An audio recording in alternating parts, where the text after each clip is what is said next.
YouTube channel ವೀಕ್ಷಕರಿಗೆಲ್ಲರಿಗೂ ನನ್ನ ಹೆಸರು ಆನಂದ್ ಒಂದು ಟ್ಯಾಲೆಂಟ್ಸ್ ಎಕ್ಸಿಬಿಷನ್ ಯೂಟ್ಯೂಬ್ ಚಾನಲ್ ಅಂತಿದೆ. ಈಗ ನಾನು ಸ್ಪೋಕನ್ ಇಂಗ್ಲೀಷ್ ಬಗ್ಗೆ ಮುಂದುವರೆದ ಭಾಗವನ್ನು ಮಾಡ್ತಾ ಇದ್ದೀನಿ. ನಮ್ಮ ಚಾನಲ್ನ ಇದೇನಾದರೂ ನೀವು ಫಸ್ಟ್ ಟೈಮ್ ನೋಡ್ತಾ ಇದ್ದರೆ ಪ್ಲೀಸ್ ಸಬ್ಸ್ಕ್ರೈಬ್ ಮಾಡಿ, ಶೇರ್ ಮಾಡಿ. ನೋಡಿ, ನಾವು ಒಂದು ಲಾಸ್ಟ್ ವಿಡಿಯೋದಲ್ಲಿ ಸ್ಪೋಕನ್ ಇಂಗ್ಲೀಷಿಗೆ ಸಂಬಂಧಿಸಿದಂತೆ sentence structure, English sentence structure ಹೇಗಿರುತ್ತೆ ಮತ್ತು ವರ್ಬನ್ನು ಪ್ರೆಸೆಂಟ್ ಟೆನ್ಸಲ್ಲಿ ಹೇಗೆ ಯೂಸ್ ಮಾಡಬೇಕು, ಪಾಸ್ಟ್ ಟೆನ್ಸಲ್ಲಿ ಹೇಗೆ ಯೂಸ್ ಮಾಡಬೇಕು, ಫ್ಯೂಚರ್ ಟೆನ್ಸಲ್ಲಿ ಹೇಗೆ ಯೂಸ್ ಮಾಡಬೇಕು ಅನ್ನೋದ್ರ ಬಗ್ಗೆ ಡಿಸ್ಕಸ್ ಮಾಡಿದ್ವಿ. ಅದರಲ್ಲಿ 2 ವರ್ಬನ್ನು ತಗೊಂಡಿದ್ದೀವಿ. ಒಂದು ಈಟು ಮತ್ತು ಡ್ರಿಂಕ್ ಅಂತ ವರ್ಬನ್ನು ಎರಡು ವರ್ಬ್ಸ್ನ ಯಾವ ರೀತಿ ಯೂಸ್ ಮಾಡಬೇಕಂತ ಕಲ್ತ್ಕೊಂಡ್ವಿ.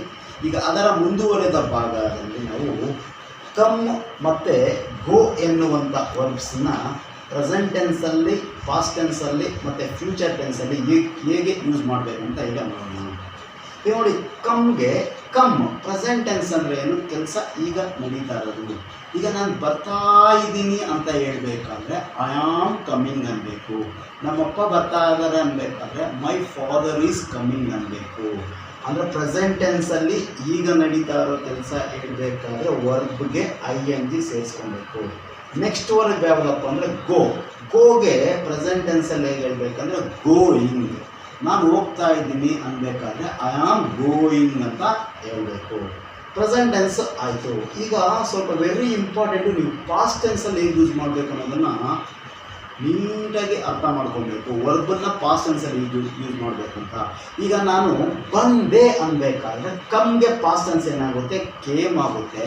ಐ ಕೇಮ್ ಅನ್ಬೇಕು. ಈಗ ನಾನು ಮನೆಗೆ ಬಂದೆ ಅನ್ಬೇಕಾದ್ರೆ ಐ ಕೇಮ್ ಟು ಹೋಮ್ ಅನ್ಬೇಕು.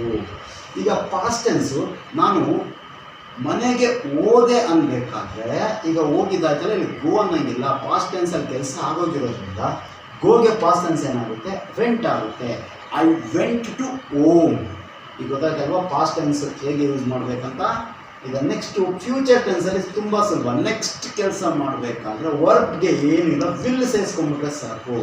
I wait, I will come. ನಾನು ಬರ್ತೀನಿ ಸ್ವಲ್ಪ ಕಾಯಿ ಅನ್ಬೇಕಾದ್ರೆ ವಿಲ್ ಅಂತ ಸೇರಿಸ್ಕೊಬೇಕು.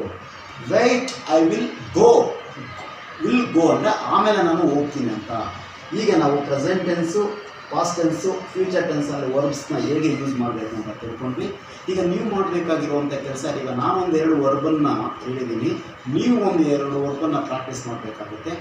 ಗಿವ್ ಮತ್ತು ಟೇಕ್ ಅನ್ನೋದನ್ನು ಪ್ರಾಕ್ಟೀಸ್ ಮಾಡ್ಕೊಳ್ಳಿ. ಈಗ ಗಿವ್ಗೆ ಪಾಸ್ಟ್ ಟೆನ್ಸ್ ಏನಾಗುತ್ತೆ, ಗೇವ್ ಆಗುತ್ತೆ. ಅಲ್ಲಿ ವಿಲ್ ಗಿವ್ ಆಗುತ್ತೆ.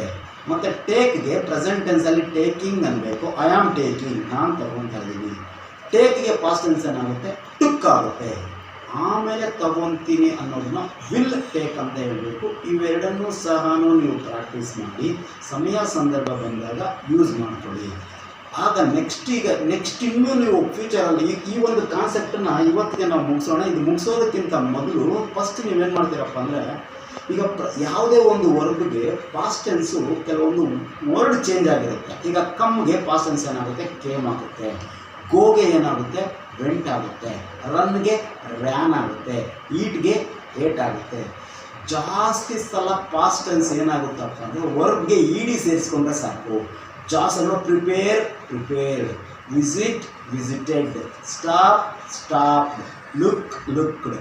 ಈ ರೀತಿ ನೀವೇನು ಮಾಡ್ತೀವಿ, ನಿಮ್ಗೆ ಎಷ್ಟು ವರ್ಬ್ಸ್ ಗೊತ್ತಿದೆಯೋ ಅಷ್ಟು ವರ್ಬ್ಸ್ನ ಲಿಸ್ಟ್ ಔಟ್ ಮಾಡಿಕೊಂಡು ಅದಕ್ಕೆ ಪಾಸ್ಟ್ ಟೆನ್ಸ್ ಎಲ್ಲ ಬರ್ಕೊಂಡು ಅದನ್ನು ಸಮಯ ಸಂದರ್ಭಕ್ಕೆ ತಕ್ಕಂಗೆ ಯೂಸ್ ಮಾಡಿಕೊಂಡು ನಿಮ್ಮ ಇಂಗ್ಲೀಷ್ ಫ್ಲೂಯೆನ್ಸಿನ ಯೂಸ್ ಮಾಡ್ಕೊಳ್ಳಿ, ಇಂಪ್ರೂವ್ ಮಾಡ್ಕೊಳ್ಳಿ. ಅಂದರೆ ನಾವೆಷ್ಟು ಓದಿದ್ರೂ ಸಹ ಬರಲ್ಲ, ನಾವು ಓದಿರೋದನ್ನು ಅಪ್ಲಿಕೇಶನ್ ಮಾಡ್ಕೊಬೇಕು, ಅಂದರೆ ಅನ್ವಯ ಮಾಡ್ಕೊಬೇಕು. ಸಮಯ ಸಂದರ್ಭಕ್ಕೆ ತಕ್ಕಾಗೆ ನೀವು ಒನ್ಲಿ ಅಟ್ಮಾಸ್ಫಿಯರ್ ಕ್ರಿಯೇಟ್ ಮಾಡ್ಕೊಂಡು ಮಾತಾಡ್ತಾ ಇದ್ದರೆ ನಿಮಗೂ ಸಹ ಇಂಗ್ಲೀಷ್ ಫ್ಲೂಯೆನ್ಸಿ ಬರುತ್ತೆ.